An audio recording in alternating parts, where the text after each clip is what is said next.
titik di mana apa yang saya lakukan saya sebut ngaji seperti di pondok pesantren itu seperti pada poin ini. Ilmu kimia itu adalah sebuah ilmu yang gantung banget pada pengukuran. Kualitatif di kimia kadang tidak berguna tanpa disertakan kuantitatif. Dulu itu para ilmuwan menggunakan satuan-satuan matriks yang dihubungkan dengan sistem bilangan desimal. Saya sejujurnya memang tidak tahu apa yang dimaksud dengan satuan-satuan matriks. Ini juga yang ingin saya sampaikan bahwa saya harus mengakui bahwa saya tidak tahu. Karena memang saya nggak tahu. Jumlah zat, nama satuannya mol dengan simbol lambangnya juga mol, kita itu harus punya mental terbuka pada setiap perubahan yang terjadi. Perubahan-perubahan dalam sains itu memang harus terima dengan lapang dada.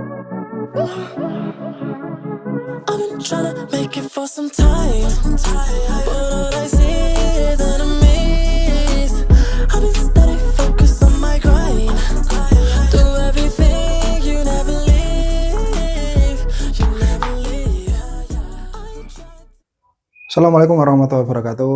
Halo teman-teman semua, selamat datang di Baru Belajar. Alhamdulillah kita bisa jumpa lagi rutin setiap malam Jumat pada maghrib.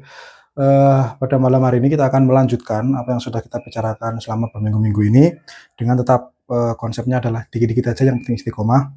Pada malam hari ini kita akan berbicara tentang pengukuran setelah minggu lalu kita berbicara tentang sifat materi. Namun sebelum kita mulai pelajaran atau sebelum kita mulai membaca buku karya Raymond Chang yang berjudul Kimia Dasar, kita mulai dulu dengan berkirim doa.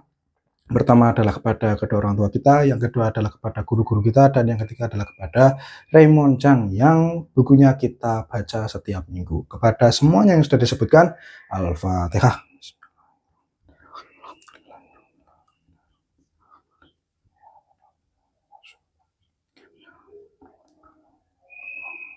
Amin. Kali ini kita akan berbicara tentang pengukuran. Mungkin saya tidak akan ada cukup banyak ilustrasi seperti minggu lalu, karena ini baru awal tentang pengukuran dan ini benar-benar basic banget. Kita akan awali dengan sebuah kalimat yang ada di buku Raymond Chang yang subjudulnya itu berjudul pengukuran. Pertama adalah ilmu kimia sangat bergantung pada pengukuran. Jadi yang pertama itu. Jadi di sini disebutkan bahwa ilmu kimia itu adalah sebuah ilmu yang sebenarnya bergantung banget pada pengukuran. Ya sebenarnya ini juga mungkin juga yang menjadikan ada orang beranggapan bahwa kimia itu salah satu ilmu yang banyak hitung-hitungannya. Ya mungkin jawabannya iya, mungkin juga jawabannya tidak, tapi kalau toh iya wajar sekali karena memang untuk kita bisa tahu di kimia itu memang base-nya adalah diukur. Ada sebuah istilah yang pernah saya dengar dulu waktu kuliah, waktu mata kuliah MedPen. Dari dosen saya bilang begini bahwa di kimia itu kualitatif di kimia itu kadang tidak berguna tanpa disebutkan kuantitatifnya, kuantitatifnya benar. Kualitatif di kimia kadang tidak berguna tanpa diceritakan kuantitatifnya. Maksudnya kayak gimana? Misalnya kita bicara aja soal ilmu-ilmu yang sudah common sense atau pengetahuan yang sudah common sense. Misalnya di ruangan ini, di ruangan tempat saya ngaji ini ada oksigen. Itu kualitatif. Bahwa apakah di sini ada oksigen? Jawabannya iya. Sangat mudah. Saya masih bisa hidup, saya masih bisa bernafas. Saya misalnya menyalakan api di sini juga masih menyala, itu bukti bahwa di sini ada oksigen. Tapi kadang-kadang itu jadi tidak berguna karena orang sudah tahu bahwa di sini ada oksigen. Yang lebih penting di kimia itu adalah ketika itu dikombinasikan dengan kuantitatif. Informasinya itu lebih penting ketika dikatakan bahwa di ruangan ini ada oksigen dengan jumlah berapa liter. Nah, seperti itu. Jadi ada ukuran berapa banyak kuantitasnya. Nah, itu menjadi lebih penting. Ketika saya cerita-cerita dengan teman-teman yang ada di luar rumpun kimia, teman-teman yang mungkin skripsian atau sedang menyusun penelitian, kadang-kadang mereka bingung, wah saya ini ngambilnya kuali apa kuanti ya. Nah, kadang-kadang saya tuh nggak make sense dengan pertanyaan itu, karena di kimia itu kadang-kadang nggak ada pilihan juga kuali atau kuanti, karena semuanya kita kerjakan, ya qualia, ya quantia, seperti itu. Nah, lalu selanjutnya, kimiawan menggunakan pengukuran satu untuk membandingkan sifat dari berbagai zat, dan yang kedua untuk mempelajari perubahan. Jadi pengukuran ini di kimia itu digunakan satu untuk membandingkan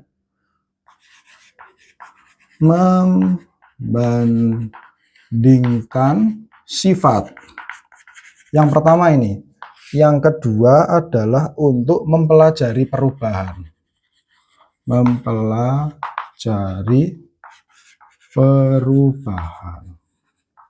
Nah, jadi ada dua fungsi pengukuran di kimia. Yang pertama adalah membandingkan sifat.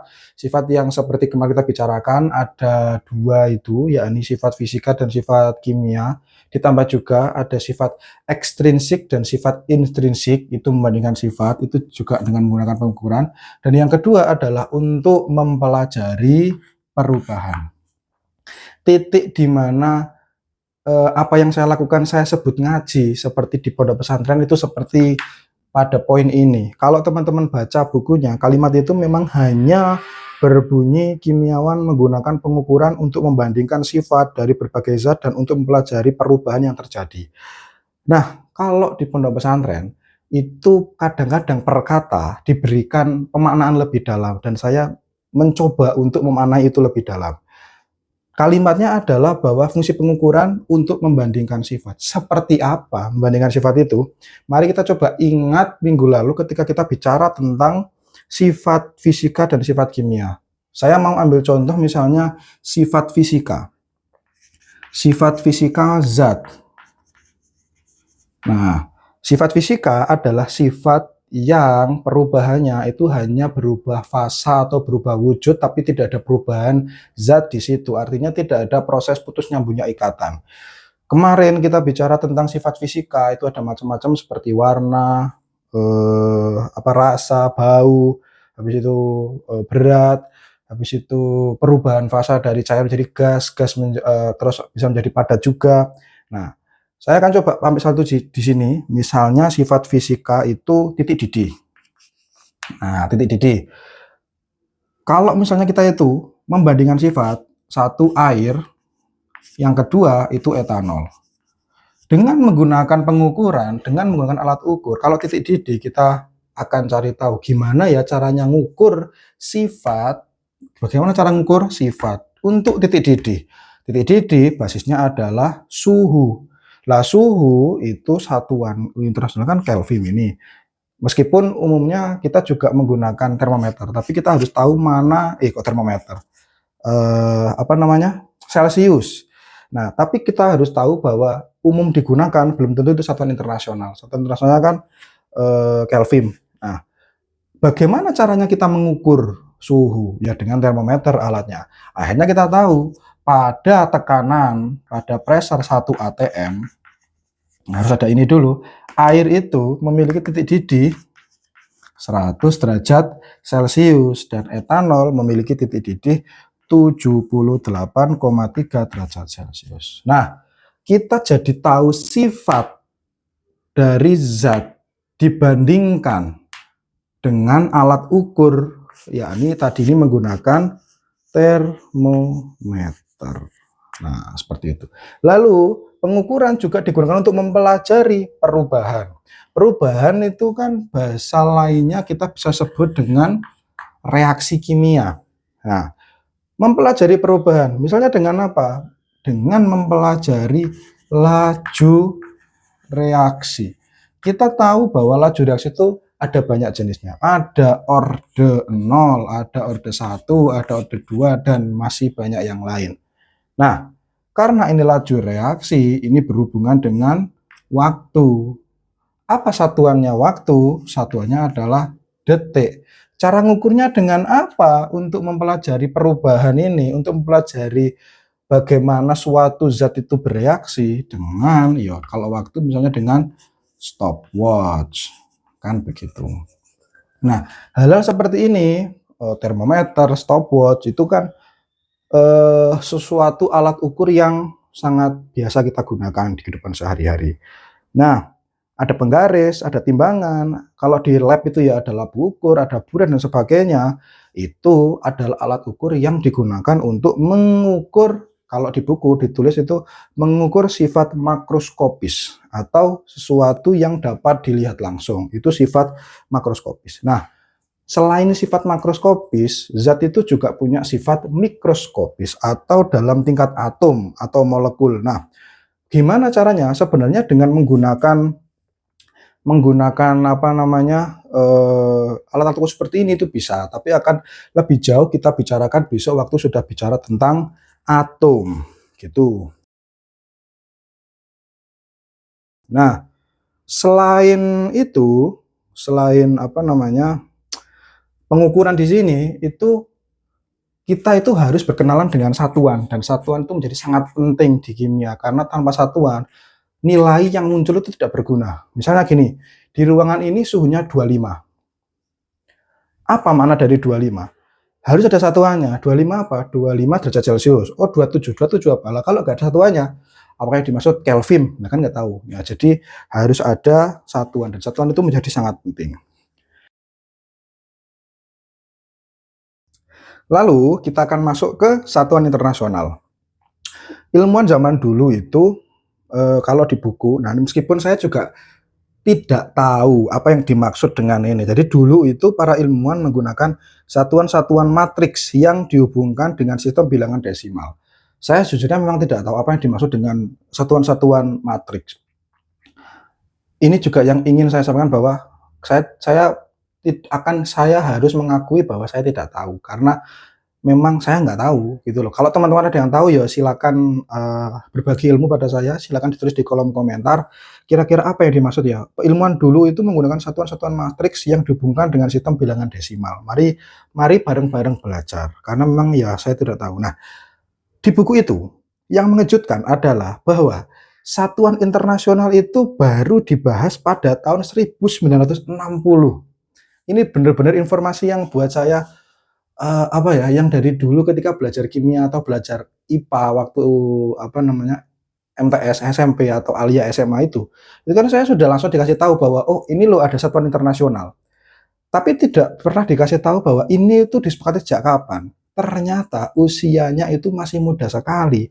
Bahwa satuan internasional itu baru ada itu ketika ada General Conference of Weight and Measure pada tahun 1960 yang akhirnya memunculkan satuan internasional.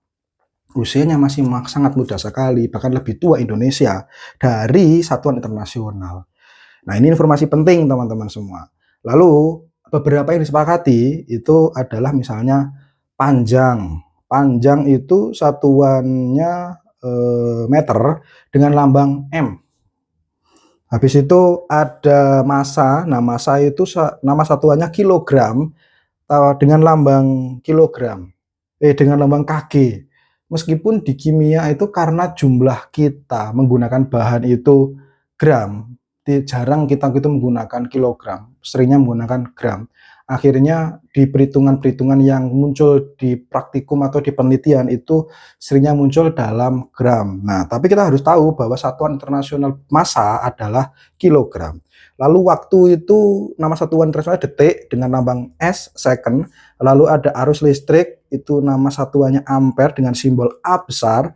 Lalu suhu itu nama satuannya Kelvin dengan simbol K besar. Jumlah zat yang kemarin kita bicarakan itu nama satuannya mol dengan simbol lambangnya juga mol. Lalu ada intensitas cahaya kandela dengan lambang juga CD kandela. Jadi ada beberapa itu. Nah, pengukuran yang sering digunakan di kimia itu waktu, massa, volume, kerapatan, suhu. Kalau waktu, massa, volume, dan suhu itu satu. Waktu itu second, massa itu kilogram, terus volume itu meter kubik, lalu ada suhu Kelvin, tapi kerapatan itu gabungan. Kerapatan itu kan satuannya internasional adalah kilogram per meter kubik. Jadi sudah gabungan antara massa dengan volume. Nah, ada yang seperti itu. Nah, ini penting karena tanpa ini nilai di kimia itu menjadi tidak berguna gitu. Nah, yang terakhir, yang menjadi menarik adalah bahwa satuan internasional itu kan usianya masih baru. Artinya apa? Dalam belajar sains, meskipun perubahan-perubahan yang terjadi itu tidak secepat dunia industri, tapi kita itu harus punya mental terbuka pada setiap perubahan yang terjadi. Jadi misalnya ada penemuan-penemuan baru itu kita harus terus siap untuk belajar memperbaiki diri. Lah wong satuan internasional saja baru kita pelajari atau baru kita dapatkan konsepnya di tahun 1960, berarti perubahan-perubahan dalam sains itu memang harus kita terima dengan lapang dada dan kita harus mau untuk terus mau belajar. Karena perkembangan-perkembangan itu tentu pasti akan ada. Seperti yang terakhir yang barusan saya tahu infonya itu diketahui baru saja sekarang itu diketahui bentuk foton. Yang selama ini foton itu ya cahaya itu dilihat itu hanya punya sifat gelombang dan materi, tapi tidak pernah belum ada yang tahu bagaimana bentuknya, tapi hanya bisa mengukur kecepatannya, panjang gelombangnya seperti itu. Tapi sekarang foton itu dengan menggunakan komputer yang super canggih, dengan rumus matematis yang sudah dimodifikasi sedemikian rupa, akhirnya bisa diprediksi bentuk foton dengan sangat presisi. Nah, hal-hal seperti itu pasti akan berpengaruh pada kehidupan kita. Langsung tidak langsung pasti akan berpengaruh. Sehingga kita itu perlu untuk selalu siap memperbaiki diri, membuka wawasan. Yang benar masa lalu belum tentu benar sekarang, yang benar sekarang belum tentu akan kita gunakan seterusnya. Sehingga menjadi seorang saintis, menjadi seorang yang suka pada kimia, itu juga harus terbuka pada perubahan-perubahan yang akan terjadi. Oke, saya kira itu untuk ngaji kimia pada pertemuan atau malam hari ini. Terima kasih teman-teman semua sudah menyimak ngaji ini.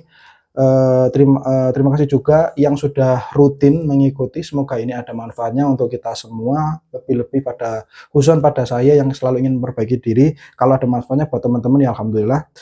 Terima kasih, saya akhiri, kita jumpa lagi minggu depan dengan tetap konsep dikit-dikit aja yang penting istiqomah. Assalamualaikum warahmatullahi wabarakatuh.